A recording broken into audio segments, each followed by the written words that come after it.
नमस्कार, मी निशाच किचनमध्ये तुमचं स्वागत करते। आज आपण बनवलाय उन्हाळा स्पेशल असा मस्कमेलन ज्यूस आणि हा ज्यूस आपण कसा बनवलाय त्यासाठी या व्हिडिओला पूर्ण बघा। चला तर मग व्हिडिओला सुरुवात करूया आणि बघूया आपण मस्कमेलन ज्यूस कसा बनवलाय। त्यासाठी आपण इकडे घेतलेला आहे मस्कमेलन। त्याला आपण पील करून त्याच्या ज्या आतल्या बिया ज्या आहेत त्या आपण काढून घेतल्यात आणि त्याचं गर आहे त्याचे आपण काप करून घेतल्यात। त्याच्यामध्ये आपण टाकलेली आहे दही, थोडंसं कंडेन्स मिल्क, थोडे ड्रायफ्रूटचे काप टाकलेले आहे। ड्रायफ्रूट्स तुम्ही तुमच्या आवडीनुसार टाकू शकता। मी ते काजू बदाम टाकलेत आणि मिल्क, आणि हे थोडं आपण थंड करण्यासाठी फ्रीजमध्ये ठेवायचं आहे आणि नंतरला मग याला आपण मिक्सरमध्ये वाटून घेणार आहोत। याला आपण चांगलं वाटून घ्यायचं मिक्सरमध्ये।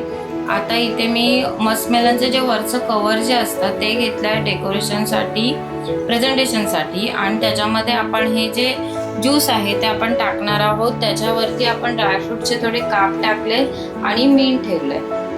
अशा प्रकारे हे आपलं मस्कमेलनचे ज्यूस जे आहे ते रेडी आहे। पिण्यासाठी खूप टेस्टी लागतं। जर तुम्हाला ही व्हिडिओ आवडली असेल तर ही व्हिडिओ घरी नक्की करून पहा आणि व्हिडिओला लाईक करा, शेअर करा आणि सबस्क्राईब करा। थँक्यू।